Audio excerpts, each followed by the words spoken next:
This is Steve Kelly interviewing Bernard Manning, who's the king of comedy. And how are you, Bernard? I'm very well, Steve. How are you, sir? Okay, mate. Right, Bernard, how long have you been a comedian?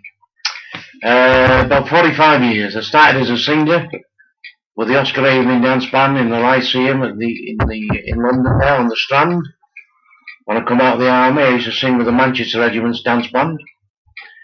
Any old boys that's listening to this, it was in the Manchester Regiment, in Berlin and Wuppertal, will remember. Came out of the army, went with the big band, came back to Manchester, the Northern Sporting Club opened, and I took over comparing there. Started putting a bit of comedy in, bouncing lines off people. Fat fella would walk in and say, "We're having a sponsored walk around you later on."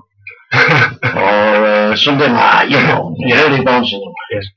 And I believe there's a fellow in America called Don Rickles, works exactly like I did, and I've never even seen him up to then. When I went to America, I met him, saw him work, and he bounces lines off people and tells some very funny stories. And he's the best for my money, Don Rickles. Is it? Right. Who've been the biggest influences in your comedy career? In my comedy career, yeah. John Hamm, the producer of The Comedians. In what way? Did he school in the club one night? He said, "I'm putting this show on called The Comedians, all different comedians from all over the country." And I was like, "Yummy." And I went on it, and from that day on, I was a household name. Plenty of work and plenty of shows. 14 weeks at the London Palladium. Welcome on performance. There's a big picture in there, you'll see there in that next room there, me shaking hands with the Queen, one of my proudest moments. On a show with Lisa Minnelli, the Osmonds, Roger Moore, Richard Attenborough, what's his name, Larry Grayson. It was a great thing. And in the London Evening Standard in 1972, it was big headlines by a fellow that was one of the biggest news reporters at the time, show business reporters, said, "But for the professionalism of Bernard Manning, the rest of the comedians had a wasted German." That was Milton Schumann. And that is, you can get the paper now, even now. I believe you, Bernard, I believe you. And they're one on every comic store. If you weren't a comedian, then what would you like to be? Well, I was a greengrocer. I'd like to be anything normal, ordinary. I'm not one for the bright lights. I never go to parties. You never read about me in the papers knocking about with birds in the gay village or something like that. Never hear that about Bernard Manning. Yeah, it's true. When I've done my work, I get home to my family. And that's it. What kind of comedy makes Bernard Manning laugh? Told you, Don Rickles. Slick comedy. Very funny comedy. Funny people. Right. People like Smug Roberts and these alternative rubbish. It's not funny and it doesn't make money. I've tried it. So, other than Don Rickles, do you have any kind of comedian or double act that you like? Oh, Tommy Cooper I used to like. He had a face, a comic's face, so you only had to look at that man. But as regards today's comics, they're alright for about 3 minutes and slowly go downhill. I watch television now and I wonder what people are laughing at. It's got to be canned laughter, that. Yeah. It's got to be canned laughter because they're not funny. I think to myself, don't be sour grapes, Bernard. Give the lad a chance. And you hear them, and you think to yourself, you know, what are they laughing at? That is not funny. And yet when I go out to theatres, clubs, and I can work in pubs, or anywhere else, all I need is a microphone. Give me a microphone, and I'll have everybody falling about in stitches with good material. You're only as good as your material, and plenty of confidence. That's what it's all about, comedy. Plenty of confidence in your material.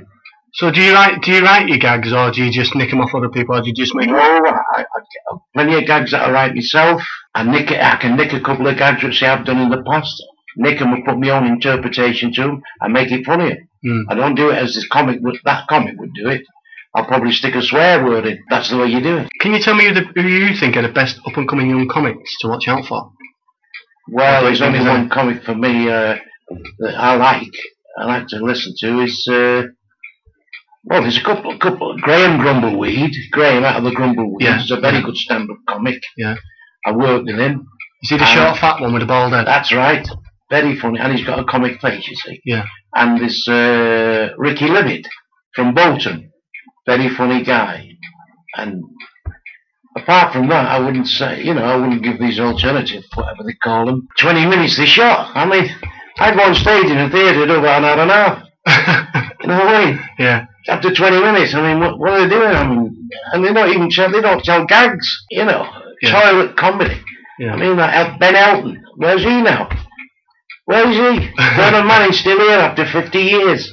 Still chopping the bills at theatres after 50 years. Still pulling them in. Where's Ben Elton? You never hear of him. Mm. He comes on here and it's like in some situation comedy or something like that. I mean, Yeah. go on.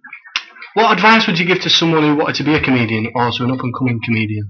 Get my videos. Get my videos. Only Nick the best. Get my videos. And perhaps Billy Connolly's. And a few of Frank Carson's. And get them videos and lift what you want off and put your own interpretation to the gag. Lift it off. And listen to the timing. Listen to the timing. I mean, I tell a gag as though I've told that gag for the first time. Which I haven't. It's all rehearsed, and the timing's click, click, click, click. Right. And always ready for a heckler. Always ready with a put down. Right. Get a scruffy fella, say, you make a good tramp if you smarten yourself up. Stuff like that. Always be ready with a word. No. I see you've got a statue there of Charlie Chaplin. Did you like Chaplin and Laurel and Hardy? Well, he was visual comedy. Charlie Chaplin wasn't a stand-up comedian. He was visual. A lot of people can make you laugh without speaking a word. Yeah, Stan Laurel could do the same thing. Yeah, he was there. Stan and Laurel, they're up there. Yeah. You see, so they're probably the greatest double act ever. Exactly. I would say. Yeah. In my own mind. Funny just to look at. Yeah. Yeah. Oh yeah. There's different types of comedy, and top comedy is in like football. There's the Premiership. There's the First Division, the Second Division. There's the Vauxhall Conference and the Third Division and all that. And that's what comedy's like. I started in the Vauxhall Conference many years ago, worked myself up until I'm top of the Premiership League. See? When I get very, very good money that Smug Roberts would never even believe of, you know what I mean? So, because he couldn't hold an audience. It doesn't draw flies. It doesn't draw flies, you know what I mean? If you don't draw an audience, they can't pay you. Yeah. I put asses on seats, as they say. Yeah. But there's different styles of comedy. Do you like stand-up comedy, where people tell jokes and yes, I do. gags? Of course, is that the only kind of comedy that Bernard Manning likes? Yes, I don't want to know about Mrs. Thatcher and having a go at the Welsh MP Ron Davis or the queer singer. What was his name? Got caught playing with himself in a toilet. George Michael. Don't want to know about that. What do you think of American comedy? Is there any American comedy? Yes, some very good American comics. The old comics were very good. George Burns was still doing comedy at 100 years of age. Yeah. George Burns, master of timing. Cigar, never got flustered. Jack Benny, never got flustered. Fantastic. Milton Berle. Oh, I could go on all night. Some very, very good comics in America. Good stand-up men. Do you think that all comedy is about laughing at people rather than laughing with people? Just depends what you laugh at. If it's funny, you laugh. If it's not funny, you don't laugh. That's what comedy's all about. Yeah. You can have a comic telling a million gags on stage. If you can't tell them, you can't time them, and he's just saying words, there's no warmth there, it's just a waste of time. I mean, Bob Monkhouse is a very funny fella, but he's a cold comic. It's not warmth. There's no warmth with it. It's like gags, like a machine, you see. Mm. And he's made a lot of money, and he works very well. It's not my type of comedy. It's not my type of comedy. Right. Do you like Carry On films? Not really. They seem to go into the same old mould. Big tits and suspenders and, innuendo and all that, and a couple of queers thrown in. I don't want to know about that nonsense. Sorry, Bernard. Bernard, You're the king of comedy, and your jokes are so funny. So why do you feel the need to make fun of people when your jokes, your one-liners are... Oh, I don't make fun of people. I just bounce lines off them, which is comical lines. I'm 20 stone, and I take more stick than anything. You know, it doesn't have a bath, it goes to the car wash. More chins than a Chinese telephone directory, and all the business. You know, you've got a waterbed, Lake Windermere. I've had that all my life. And it's laughable, and I just laugh and think, well, that's clever. That's clever. So if you see somebody thin, you say, I lean on him, you cut yourself. Or you see somebody got big, thick glasses on, say, just because you get 2 pair of glasses for the price of one, you're not supposed to wear them at the same time. You know? And it's funny. And if it's not funny to them, well, that's just tough luck. Yeah. We all have a good laugh. Yeah. And I'll take the piss out of anybody, but I don't tell sick jokes. Yeah. I do a lot of charity for disabled people. I'm a barker in the Variety Club, and I've earned not thousands, millions of pounds for different charities. I used to present coaches for the Variety Club, give the keys, but I also bought a coach. Yeah, I know. Got me hand in my own pocket on Moston Lane, for Moston Lane School there.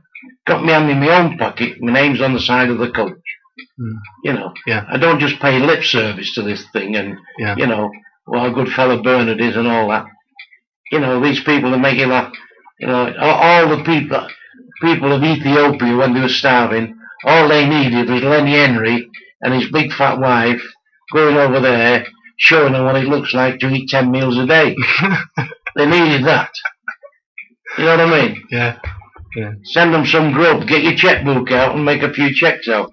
Same as I've done all my life. So the charity work, I mean, that brings me nicely on to my next question. The charity work you've done, is that why you received the Silver Heart from the Variety Club? Yes, there's not many people get one of them.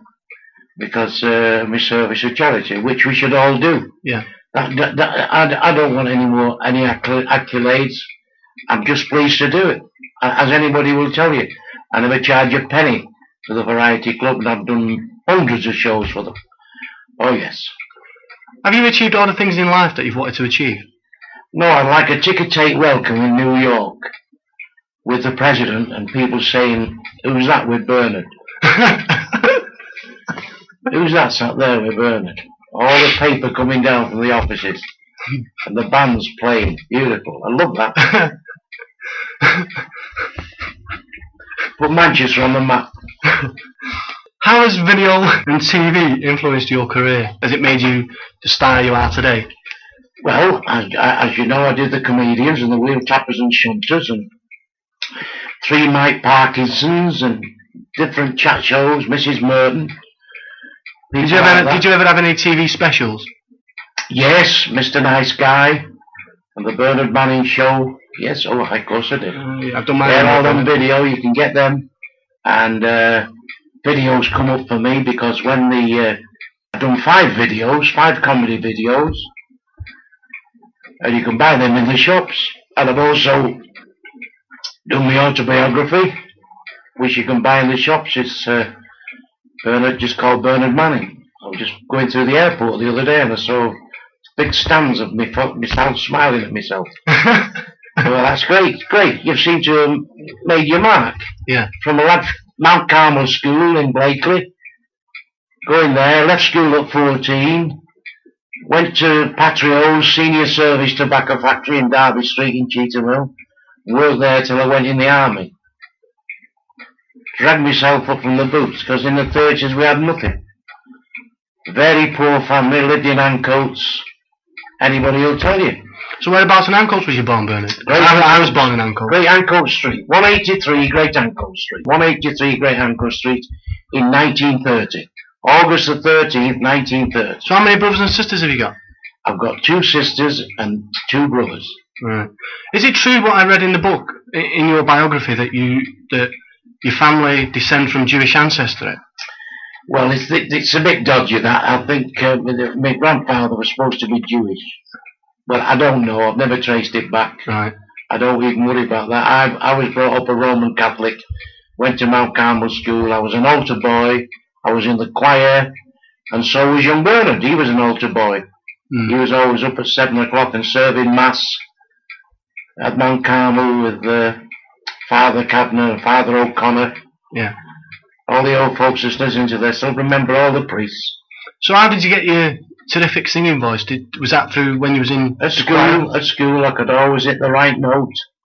There used to be a fellow, the music teachers, called Billy Morgan Lewis. He always fetched me out in the front of the class to sing all the solos, and that's how it was.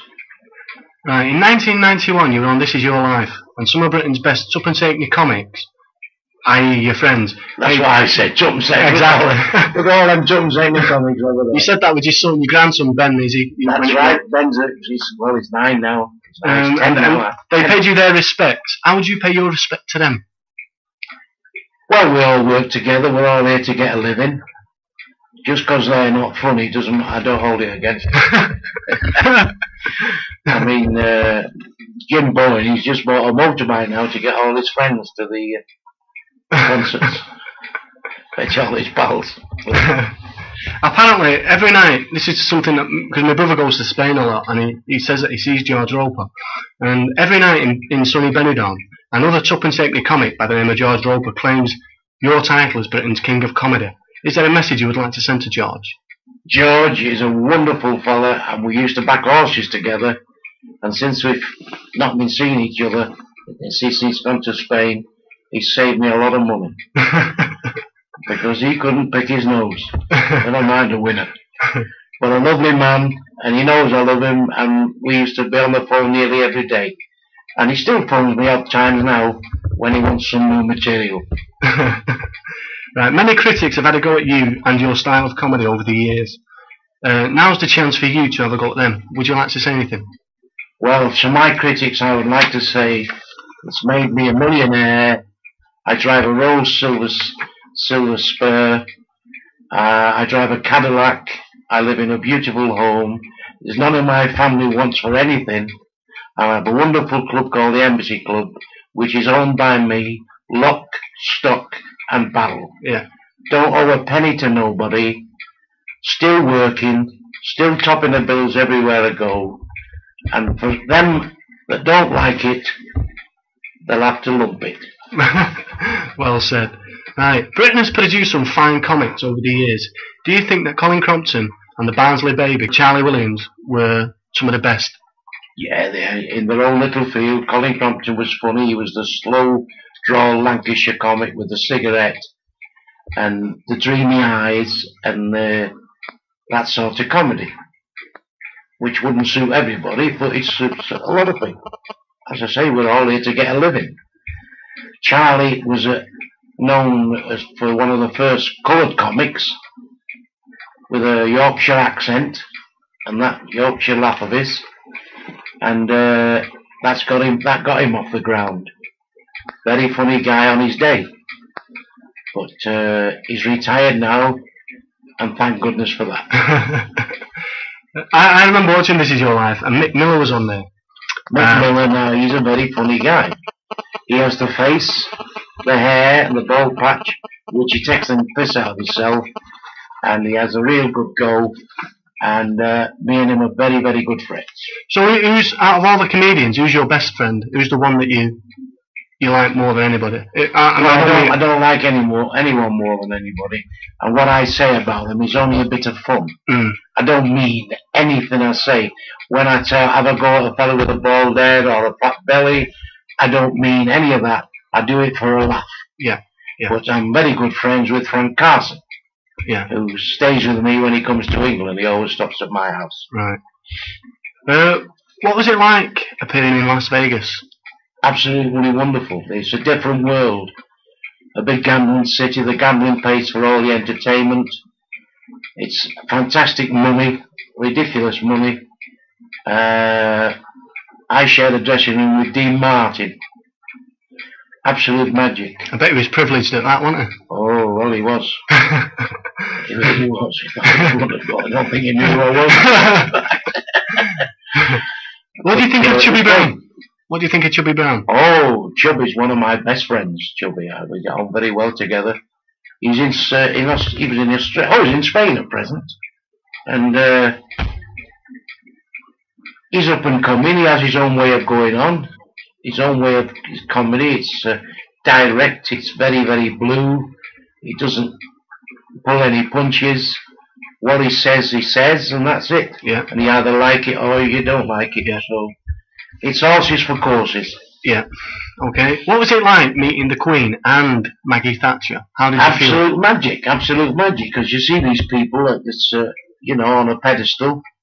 The Queen I saw when I was a little boy, and shaking hands with all the prime ministers and all the notables in the world.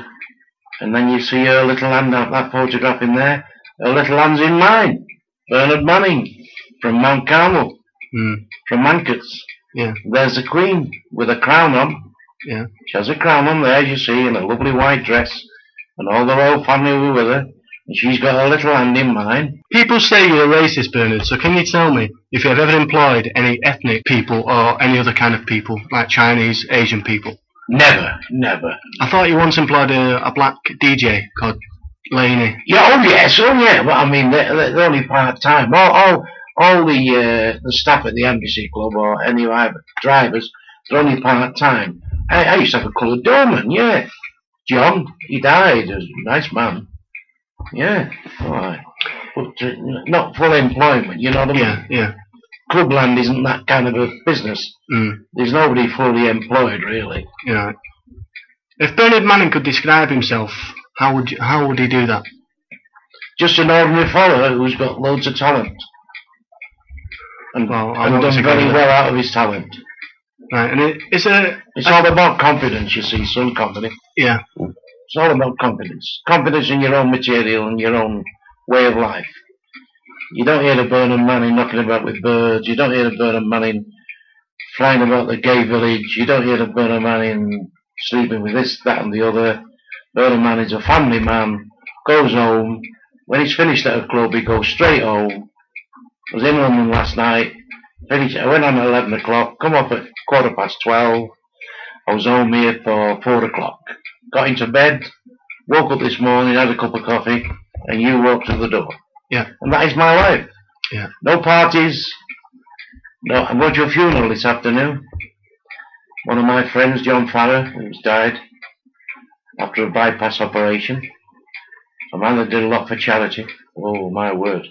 And that's why I'm going to pay my respects. It's all the way to Preston. And it put me out today. I don't feel all that clever.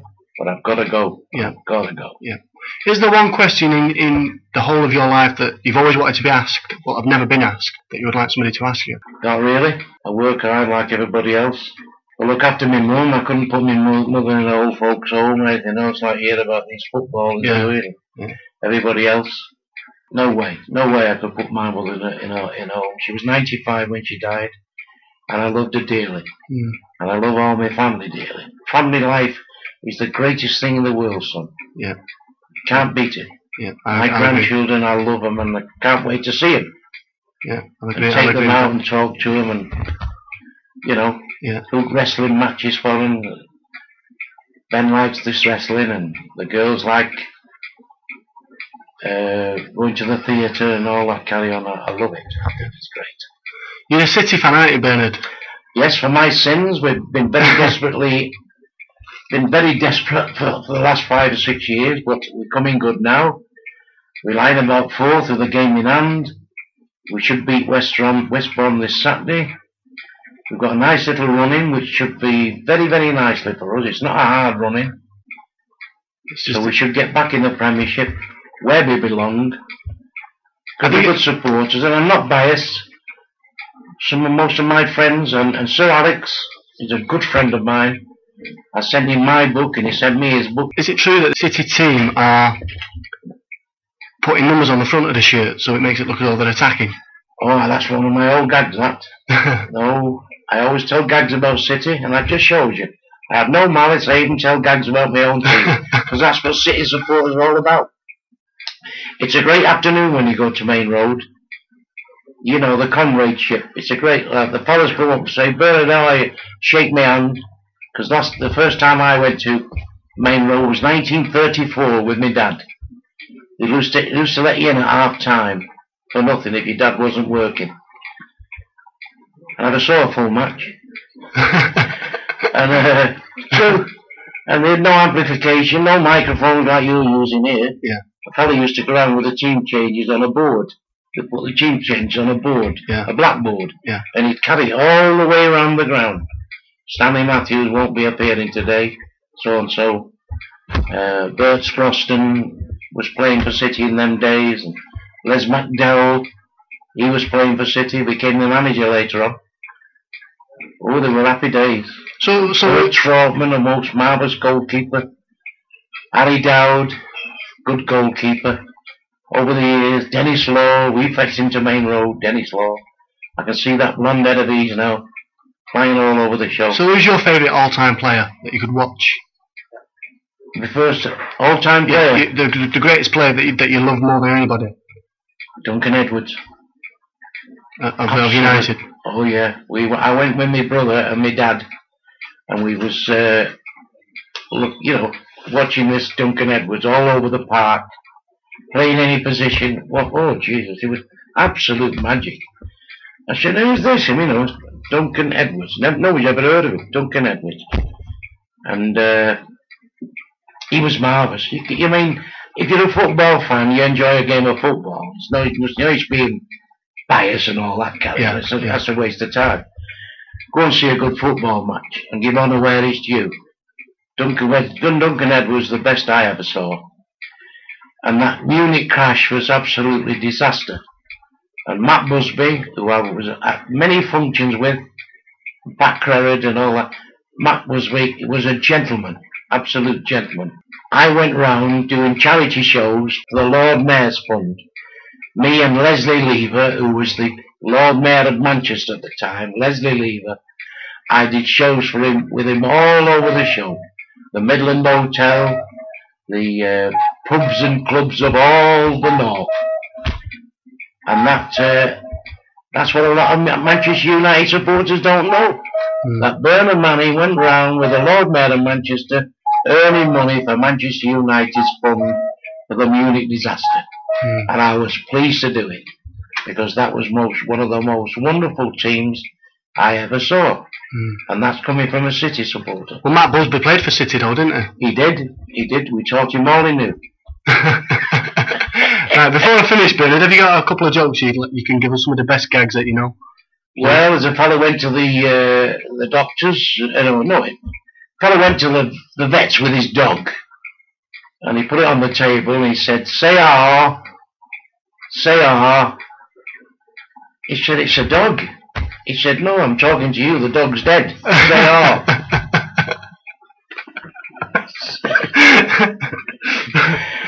We say it quick, not long and drawn out like these what's the name. We got a good laugh there, not long and drawn out.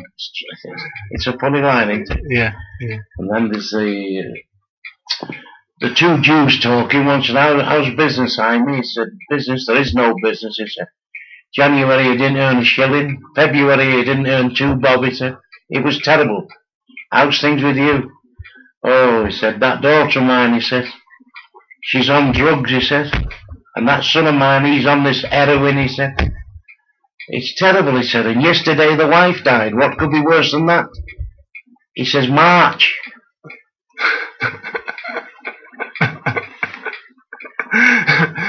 What's Bernard Manning's favourite joke that he's heard from either other comedians or he's told himself? My favourite joke is about the blind fella walking down the street with his guide dog, and the guide dog slashed up his leg. And he gave it a dog biscuit.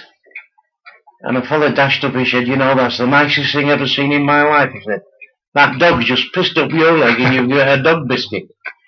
He said, yes, I'm just finding out where his mouth is. He's going to get a kick in the bollocks.